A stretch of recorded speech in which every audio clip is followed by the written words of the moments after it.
Nah, kembali lagi dengan uang, sama juga kita mengelola uang, tentu saja kita perlu satu yang namanya fun dalam menikmati hasil uang. Masih ingat, happy money, tolong tangan kanan begini semua. Yo, tolong tangan kanan begini semua. Happy money. Bisa make. Nggak usah diajarin Pak, pinter. 97% orang jago make, ya toh ya. Yang kedua Bapak Ibu bisa amal. Yang kedua bisa apa? Yang ketiga Bapak Ibu bisa investasi. Yang ketiga bisa apa? Caranya mengelola gimana? Terima duit, dibalik dulu, investasi dulu gitu ya. Anda investasi dulu, silakan Anda amal dulu, kemudian baru pakai, silakan. Nih Bapak Ibu. Nah sekarang, bagaimana pemikiran saya yang membuat orang sukses di dalam bisnis itu apa? Mendadak boom, bisnisnya tambah besar, tambah besar, tambah besar. Kalau tadi kaya dengan cara hemat, investasi layar ke atas, Anda akan lebih jos. Ya atau ya? Tapi sekarang dalam kaitannya dengan bisnis, kaitannya dengan apa? Saya merenung, kenapa si A bisnis ini, si B bisnis ini, si D enggak, saya ya, situ enggak, apa enggak, terus kok ada yang ya, ada yang enggak. Nih, tidak semua bisnis menghasilkan uang yang sama besarnya dalam waktu yang sama. Betul? Nah sekarang bagaimana kita mempunyai 3 kemampuan, tolong tangan kanan semua, punya berapa kemampuan? Yang membuat Anda bisa punya bisnis yang menghasilkan, sebentar, tujuannya bisnis apa sih? Terserah Anda Bapak Ibu, Anda macam-macam. Ada orang tujuan bisnis adalah membantu orang banyak, yes. Kalau Anda bangkrut, Anda juga tidak bisa membantu orang banyak lagi melalui bisnis Anda. Betul? Dokter, sumpah dokter, yes. Tapi dokter dengan sumpah dokter Hipokrates untuk membantu orang, mana yang membantu orang lebih banyak? Anda punya rumah sakit, Anda atau jadi dokter ketengan? Kalau Anda dokter ketengan, gratiskan 5 orang, 10 orang. Anda punya rumah sakit, setiap hari gratiskan 100 orang, 200 orang bisa. Kalau pasiennya ribuan, ya atau ya? Dan banyak dokter merasa, oh enggak bisa, saya sumpah Hipokrates harus membantu orang. Yes, Anda harus membantu.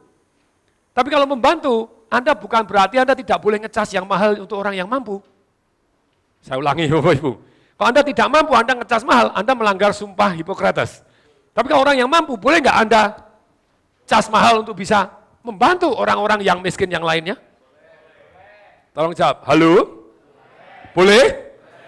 That is the way. Ketika Anda belajar bisnisnya, kemungkinan Anda membantu orang lebih banyak, lebih besar. Kalau Anda memang hatinya baik, mana yang bisa membantu orang lebih banyak? Yang miskin atau yang kaya? Yang kaya. Secara umum. Mother Teresa miskin, tapi dia miskin menginspirasikan orang banyak. Bangun rumah sakit dengan modal $2. Tunjukin, saya dengan $2 bisa bangun rumah sakit. Karena ada orang yang nyumbang $20 juta. Lah yang nyumbang miskin atau kaya? Nah kalau yang sama-sama miskin, cilaka rumah sakitnya. Nggak jadi-jadi. Jadi Anda boleh seperti Mother Teresa miskin, tapi menginspirasikan orang lain untuk berbuat kebaikan, silahkan. Atau Anda juga menjadi kaya untuk nyumbang orang yang menginspirasikan tadi. Good? Bisa? Nah sekarang 3 hal spesifik yang membuat kita kaya Bapak Ibu melalui bisnis. Nomor 1 Bapak Ibu, ini adalah keahlian, ini Pak Diki, enter. Hal spesifik yang membuat kita kaya melalui kemampuan dan kemauan kita untuk jadi apa? Melihat peluang. Untuk melihat, bagaimana Anda menangkap peluang kalau ngelihat aja enggak? Nih, jadi bagaimana kita bisa menjadi ahli untuk melihat peluang? Seperti pada waktu saya nonton orang-orang yang naik private jet, masih ingat? Di sana Bapak Ibu, saya mulai memikir, oh that is a peluang. Peluangnya jual beli perusahaan. Tong Desa Waringin pernah nggak jual beli perusahaan? Pernah. Pernah beli bank, pernah beli ini, pernah beli ya banyak perusahaan, ada yang dijual untung, ada yang dijual tidak untung, ada yang untung banget gitu ya. Nah, perhatikan baik-baik. Ini kemampuan ini timbul untuk melihat peluang. Kalau Bapak Ibu ini timbul, jadi percuma di situ nggak ada karena ini materi baru. Jos? Good? Lupa setebel gitu masih ada materi baru. Masih Bapak Ibu. Jadi dalam hidup ini, ruangan terbesar di alam semesta adalah ruangan untuk meningkatkan diri dan meningkatkan manfaat diri. Yo. Ruangan yang terbesar di alam semesta adalah ruangan apa? Meningkatkan diri dan meningkatkan manfaat diri, Bapak Ibu. Nah, problemnya sebelum saya sampaikan, Bapak. Problem orang kepengen kaya, itu dia kepengen kaya duluan. Akibatnya bisa kaya jangka pendek, jangka panjangnya lupa. Bisa kaya sebentar, terus kemudian miskin, bisa juga. Jadi kalau orientasi Anda adalah membuat manfaat yang lebih untuk masyarakat, membuat apa? Ikuti saya, win. Baru win. Dan manfaatnya bukan hanya jangka pendek, tapi melainkan juga jangka panjang. Serta Anda melihat diri Anda sendiri, seringkali orang yang tadi di properti. Kemarin Pak Edi Santos itu ya, selalu ingat kata-kata saya. Ketika di properti, bang 1, 2, 3, 4, 5. Saya bilang, sik, lakonnya apa? Sabar. Ikutin saya, apa? Sudah punya orang belum, sudah tahu detailnya belum, segini bukan tahu awalnya, terus tidak tahu ujung akhirnya seperti apa. Saya bilang, properti 30 tahun dari sekarang, masih ada enggak peluang di bisnis properti? Masih atau masih banget? Yakin? Entah bentuknya apa ya, mungkin bentuknya aneh-aneh, tapi intinya masih ada properti itu tadi. Pertanyaan saya kepada Pak Edi Santos, lah Anda masih ada enggak? Perusahaan properti Anda masih ada enggak? Nah ada orang-orang tertentu Bapak Ibu yang karena kepingin kaya sangat cepat, boleh enggak? Boleh, saya tetap boleh. Tapi kembali lagi melupakan apa yang unsur kehati-hatian untuk ke masa depan. Tapi untuk di awalnya Bapak Ibu, kita harus ahli melihat peluang. Ahli melihat apa? Nah kalian itu timbul karena kita mau meluangkan, sekali lagi, mau apa? Waktu, apa? Energi, uang, fokus, usaha. Lanjut. Untuk melihat, perhatikan Bapak Ibu, mari kita baca. Untuk melihat, membaca, mendengarkan, bergaul, menganalisa, berpikir, bertanya kepada orang-orang dan jenis-jenis usaha di sekeliling kita, di daerah kita, di Indonesia, dan di dunia yang sukses secara ekonomi atau kaya. Kemarin kita analisa Bapak Ibu, pada waktu itu ada di satu grup cerita tentang orang-orang yang lulusan Harvard, yang di Indonesia yang sukses. Ada yang sinis ngomong begini, di Harvard itu sukses karena diajarin ngopi. Gojek yang ngopi juga dari Uber, ya. Terus Traveloka juga ngopi juga dari Alibaba. Jadi ini banyak yang ngopi, banyak yang ngopi. Saya bilang that is one of the most important tool in our life. Bapak Ibu tidak perlu takut, Bapak Ibu minder untuk ngopi orang yang sukses. Karena salah satu untuk Anda cepat sukses, Anda belajar dari orang-orang yang sukses. Kalau Anda ngopi doang, mungkin Anda jadi second. Tapi kalau Anda amati, tiru, dan modifikasi lebih baik, ATM, yuk apa? Amati, tiru, modifikasi lebih baik, Bapak Ibu, Anda bahkan bisa, zaman dulu Yahoo Bapak Ibu. Google itu, apanya Yahoo? Kalau kita ngomong Bapak Ibu, kopinya, tapi better version, sekali lagi, tapi apa? Better version Bapak Ibu. Jadi cara nyarinya lebih cepat, bagus, lebih banyak, lebih bagus Google Bapak Ibu. Dan Yahoo sometimes, ya itu tadi, dia tidak tahu kalau dia diamati terus modifikasi lebih baik. Netflix Bapak Ibu sama, Blockbuster, dia persewaan, tapi dia menyewakan dengan cara lebih baik Bapak Ibu. Orang-orang peminatnya lebih banyak, terbukti lebih banyak. Nah, ketika Anda melihat sesuatu hal yang bagus, dahsyat di luar sana, orang bilang Pak Motariadi jenius, saya percaya Pak Motariadi bukan hanya sekedar jenius, dia memang orang yang jarang Bapak Ibu. Tapi apakah dia idenya original?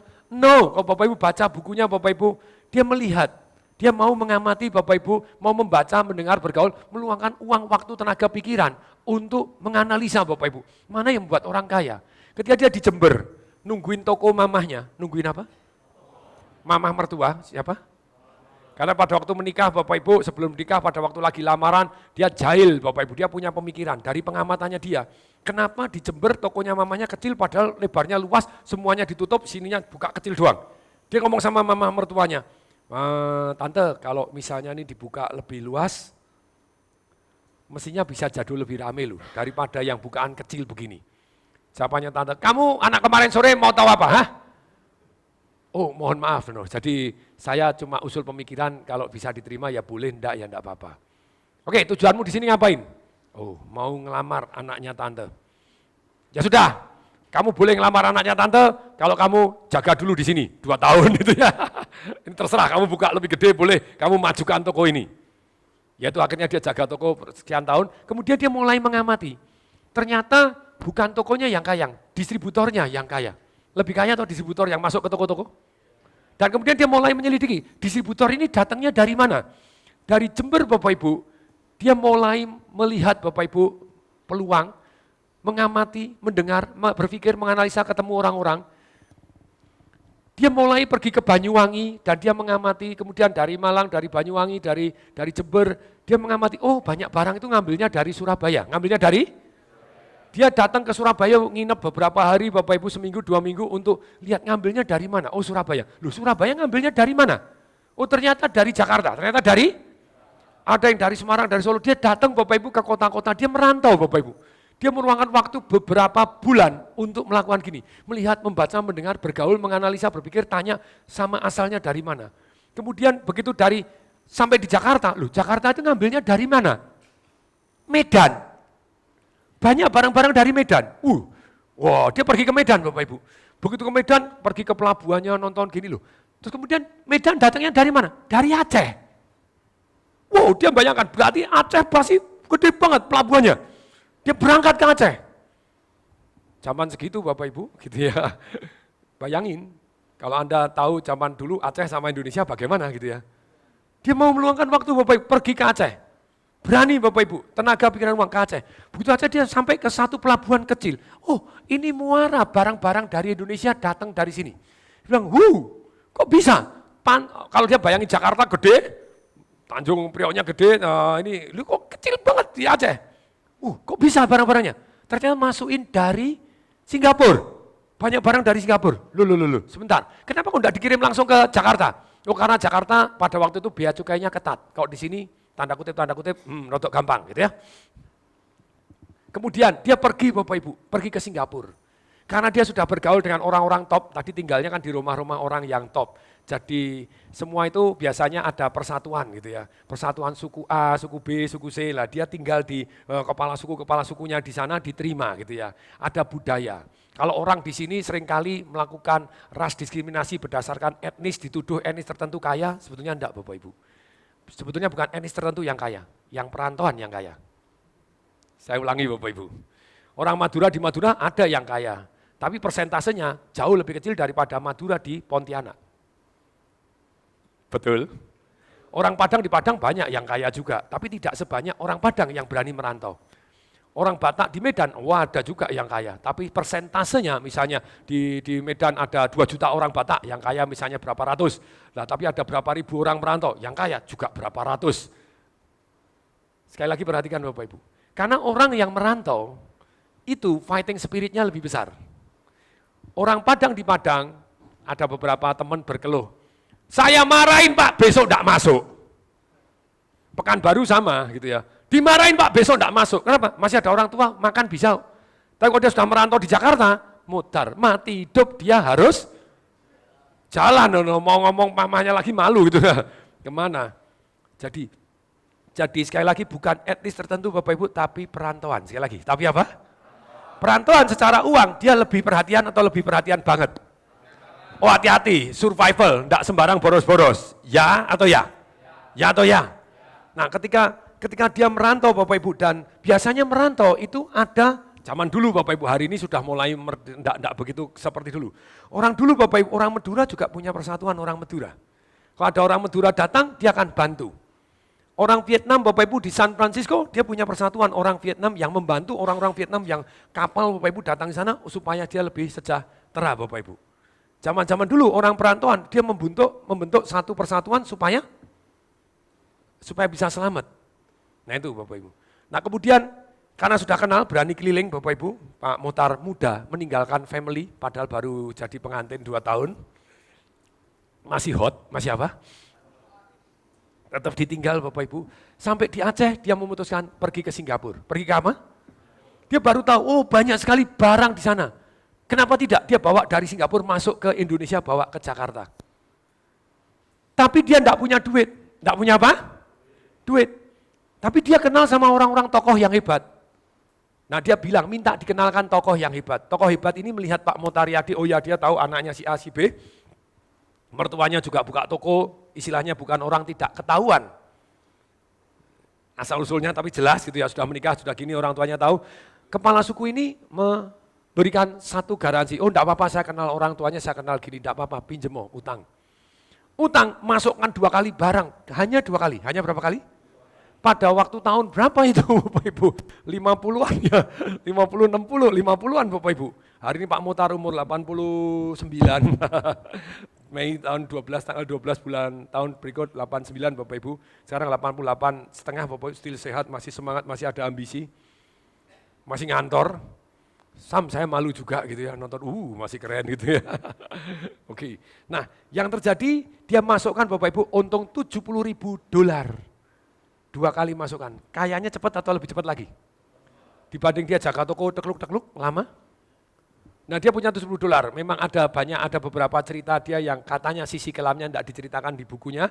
Oke, saya juga tidak perlu menceritakan, tapi kita belajar dari sisi positifnya, boleh? Nah kemudian dia kepengen sekali jadi bank. Karena dia pada waktu melihat, wah orang-orang bank keren-keren ya, yang punya bank kaya-kaya ya. Nah kemudian dia masuklah di bank, dia mau meluangkan, menganalisa dan apakah dia kok dia bisa punya bank? Karena dia rangkul, dia jurus Mutariadi yang paling keren adalah jurus menunggang kuda. Jurus apa? Waktu dia kecil lahir di Batu, di Malang sana, ternyata ada orang yang di pariwisata dituntun naik kuda Bapak Ibu. Tentu saja Bapak Ibu ketika kudanya lari, yang pawang kudanya ini lari-lari di belakang, yang mana menang sampai ketinggalan, kudanya sudah jauh. Hari itu dia punya tahu, kalau Anda mau ngejar kuda, ya naik kuda. Ngejar orang naik kuda, naiklah kuda. Dia belajar nunggangin orang-orang yang lebih kaya dari dia. Dia kumpulkan ada 3 pengusaha kaya, mau enggak ini ada bank, saya gini, saya yang jadi. Dia berhasil dengan proposal. Perhatiin Sandiaga Uno, mau Haritanu lah, mau yang orang-orang yang kaya-kaya tadi Bapak Ibu, Rosan Bapak Ibu. Dia jago menyusun proposal dan menjual. Ya atau ya? Kemudian membeli perusahaan dengan dana dari orang lain. Membeli perusahaan dengan dana dari orang, dia sama Pak Mutariadi masuk ke bank, namanya Bank Kemakmuran. Bank Kemakmuran dia tidak ngerti apa-apa, cilaka ini. Dikasih laporan, apa ini? Neraca. Neraca itu apa? Tidak pernah makan dia neraca. Lu ini laba rugi, caranya gimana taunya? Disuruh tanda tangan, modar tanda tangan gak ngerti. Nah, dia menunggangi kuda lagi dari satu bank Great Eastern Bank zaman dulu Bapak Ibu langsung direkrut jadi kepala pembukuannya dia. Jadi dia kalau kamu tanda tangan, saya tanda tangan. Lumayan Bapak Ibu. Sudah ada orang yang memang pakar. Tapi kalau gini terus kan blong juga bisa dibohongin. Dia belajar. Setelah 6 bulan Bapak Ibu dia sadar bahwa dia itu di bukunya Bapak Ibu dia ngakui bahwa saya ini bodoh. 6 bulan belajar akuntansi gak gedong. Tapi dia bilang lagi, saya orang yang tidak malu untuk ngakui bodoh dan untuk itu saya mau belajar. Setelah 9 bulan masih berat sekali, kok tidak paham. Tapi saya mau belajar dari siapapun, dari karyawan dan saya tanya, ini apa? Ini apa? Itu prinsip saya dari dulu Bapak Ibu. Saya lebih baik tampak goblok 3 menit daripada goblok seumur hidup karena takut bertanya. Saya ulangi, lebih baik Bapak Ibu goblok 3 menit karena tanya sesuatu hal yang dianggap memalukan karena tidak tahu, akhirnya jadi tahu, daripada goblok seumur hidup karena tidak berani tanya. Siapa yang setuju? Angkat tangan katakan saya. Saya setuju, angkat tangan katakan saya.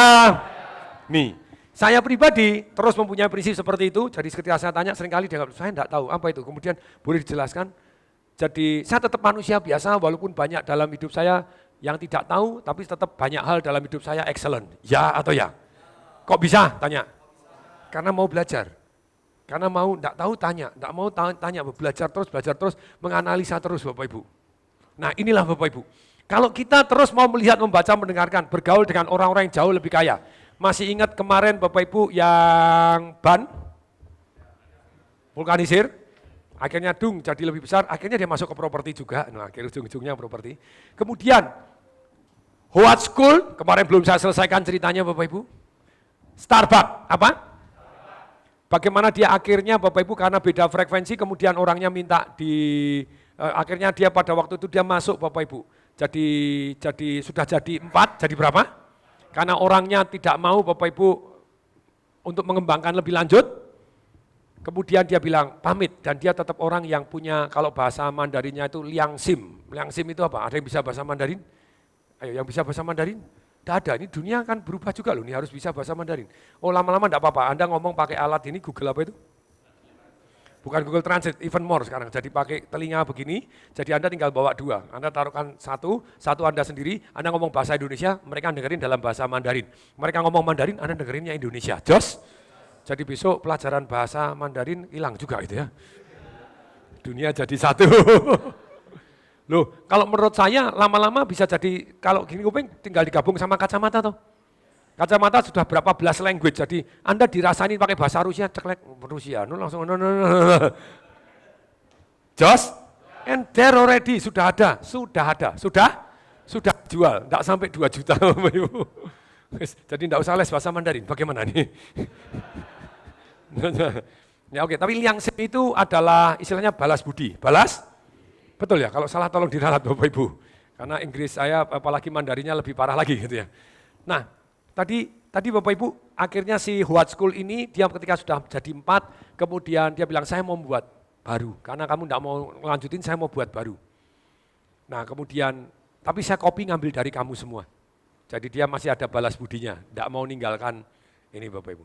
Oke, ya sudah aku punya saham 40%, disetorin 200.000 US Bapak Ibu. Jadi Starbucks ini 4 orang pemilik awalnya nyetorin 200.000 US untuk dapat saham 40% dari Il Giornale. Apa? Itulah cikal bakal Starbucks. Setelah Starbucks, Huat School mengembangkan Il Giornale dalam waktu 1 tahun jadi 13 karena dia sudah belajar ilmunya 4 tahun. Setelah jadi berapa belas tadi Bapak Ibu, mendadak 4 pemegang saham dari Starbucks menyatakan diri mau pensiun. Dan dia minta dibeli sama Huat School, yaitu 4 juta dolar. Waktu dia kaget kok mahal, tapi dia tetap cari duit, dia presentasi 120 sekian kali, Bapak Ibu boleh baca bukunya Huat School gitu ya. Dengan dia jualan visi, sekali lagi jualan apa? Visinya dia bahwa dia akan menjadi ribuan, dia akan go public, akan begini, duitmu sekian, nanti akan valuasi naik sekian. Yes, karena dia jago Bapak Ibu. Ya enggak jago hampir karena 120 sekian kali, Anda boleh baca di bukunya, Pouring Cup of Happiness, Huat School itu. Kisahnya dia bagaimana mendirikan Starbucks tadi. Sebenarnya bukan mendirikan, melanjutkan dan membesarkan. Melanjutkan dan, karena dia punya visi yang lebih. Karena dia punya visi, level consciousness yang beda, Bapak Ibu. Kemudian dalam beberapa tahun dia akhirnya boom, jadi salah satu orang paling kaya di Amerika, nomor 400 dia, kekayaannya sekian miliar US dollar. Dahsyat. Walaupun dia sempat turun, Starbucksnya sempat turun lagi, dia kembali lagi comeback sebagai CEO. Nah sekarang Bapak Ibu, ini jurus yang pertama, jurus yang apa? Tolong diulangi di depan Pak Diki. Nih, nomor 1 Bapak Ibu karena ahli melihat peluang, untuk keterampilan itu, timbul kemampuan ini karena kita mau meluangkan. Karena mau apa? Ingat Bapak Ibu, hukum alam terbesar di alam semesta adalah energi. Energi tidak bisa diciptakan, tidak bisa dimusnahkan Bapak Ibu. Kalau Anda tidak mau meluangkan energi Anda, ini kan semua energi toh.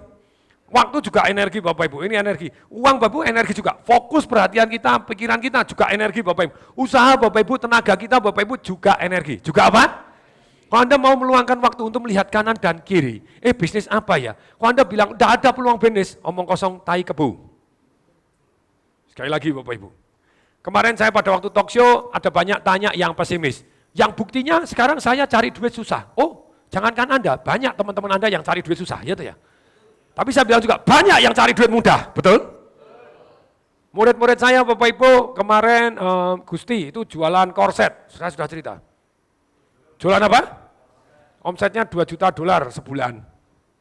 Biaya iklannya 200.000 US sebulan. Untungnya miliar-miliaran juga sebulan. Jualan korset, tidak pernah nonton korset. Korsetnya dari China, dijual di Amerika, dijual ke seluruh dunia. Dahsyat. Good. Murid saya juga, Peter Kohar, ya 1 bulan 80-120 juta masuk jualan casing handphone. Jualan apa? Dan casing handphonenya itu bukan casing handphone Samsung ataupun iPhone, enggak. Jualan casing handphone Oppo, Xiaomi. Sekarang mulai boneka, sepatu, mulai baju, mulai apa-apa. Sekali lagi, apa? Karena dia melihat peluang. Karena dia melihat, oh di internet ini luar biasa. Dan ini tanda kutip, Indonesia hati-hati loh. Sekali lagi, apa? Kalau perusahaan-perusahaan di Indonesia ini tidak ada institusi yang menyadarkan untuk bisa produksi dengan lebih baik dan lebih murah dari China, jangan tanya. Anda siapa yang di sini pernah naik haji? Oh, umroh deh, umroh. Oh, very good, umroh. Kalau umroh, ada barang-barang nggak di sana yang made in China? Oke, Anda belum tahu, Anda pergi ke Rusia, pergi kemana? Patungnya apa? Made in? Pergi ke Paris, patung Menara Eiffelnya made in? Anda pergi ke Disneyland, Bapak Ibu. Di Jepang, Bapak Ibu, made in?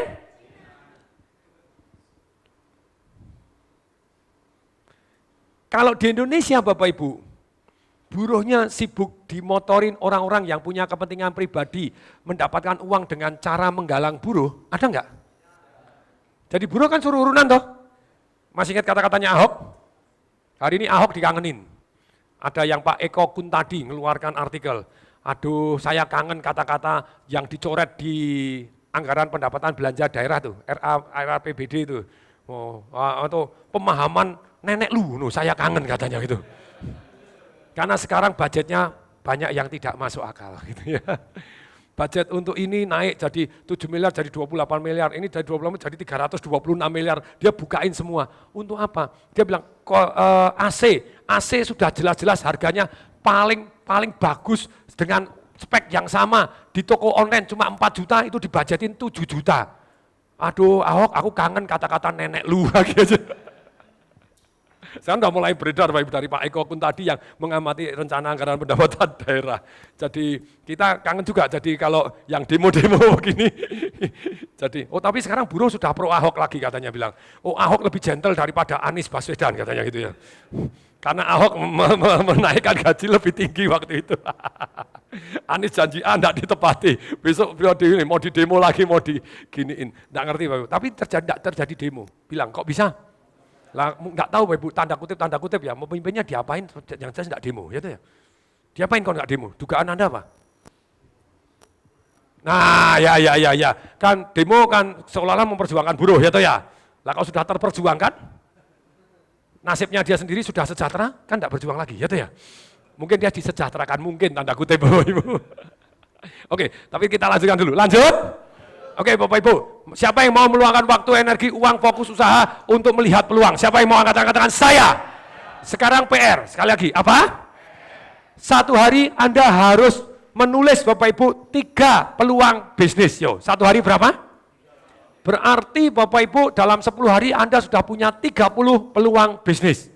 Itu berarti Anda, gini loh Bapak Ibu, otak manusia fokusnya diarahkan dengan perintah dan pertanyaan. Sekali lagi, otak manusia fokusnya diarahkan dengan apa?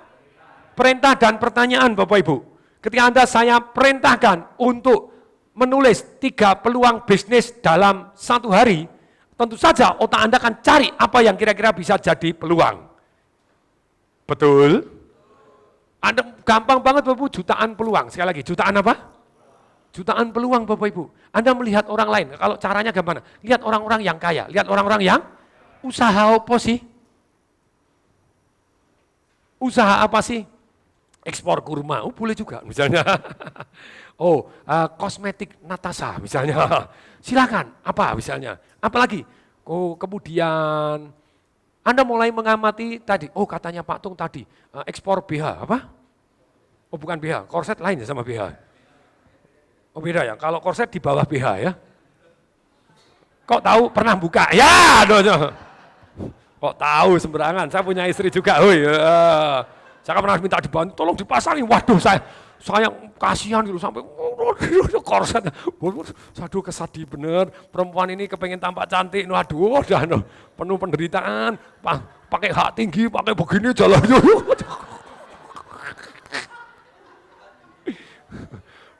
Dibuka duit ular. Makanya itu ada orang yang bilang pada waktu menikah suaminya kaget. Kenapa kaget? Begitu selesai Bapak Ibu rambutnya dicopot. Rambut palsu loh itu ya. Ya toh ya. Terus kemudian di atas hidupnya ternyata hidupnya palsu juga loh itu ya. Terus kemudian hidungnya ganjelnya dicopot. Hidungnya mancung ternyata ada ganjelnya loh. Terus kemudian dagunya nyantai ternyata ada lubangnya diambil gitu loh. Dilepas loh. Ini dilepas juga loh. Dilepas, waduh. Ternyata lepasan semua itu ya. Oke, PR-nya portable. PR-nya apa Bapak Ibu? Setiap hari susun 3 buah selama 10 hari. Selama Anda akan mulai peka terhadap peluang-peluang. Peluang. Caranya bagaimana lihat orang kanan kiri Anda yang kaya itu seperti apa? Dan kemudian baca buku, lihat di internet orang-orang yang kaya itu mengerjakan apa. Saya paling senang Bapak Ibu melihat daftar orang kaya, 500 orang yang paling kaya di dunia, versi majalah Forbes. I love it. Versi majalah Fortune, I like Bapak Ibu. Dan itu saya lihat bukan hanya namanya siapa, jenis bisnisnya apa, kemudian umurnya berapa. Ini Bapak Ibu.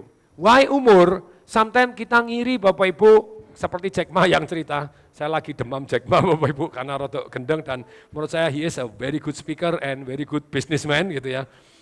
Dia ngomong begini Bapak Ibu, jadi ketika dulu saya merasa tidak ada harapan, semua peluang sudah diambil sama Bill Gates. Saya dulu benci sekali sama Steve Jobs. Ya semua peluang Steve Jobs yang ambil, Bill Gates yang ambil, Larry Ellison, saya dulu benci. Sekarang saya teman, sekarang saya apa? Sama-sama orang kaya, Jos. Saya merasa semua peluang sudah diambil mereka. Tapi waktu itu saya punya prinsip. Saya masih muda, tunggu ya 20 tahun lagi, kan masamu lewat, ya toh ya. Saya akan kejar, saya akan apa? Saya akan lewati. Loh kalau enggak kan Anda akhirnya mati juga, ya toh ya. Ya toh ya. No problem, still young, we have time, 10 tahun lagi, 20 tahun lagi, 30 tahun lagi, ayo kita tanding. Jadi dia semangat Bapak Ibu, semangat untuk 20-30 tahun lagi. Sekali lagi, 1 tahun Anda seringkali overconfidence apa yang Anda bisa dapat 1 tahun.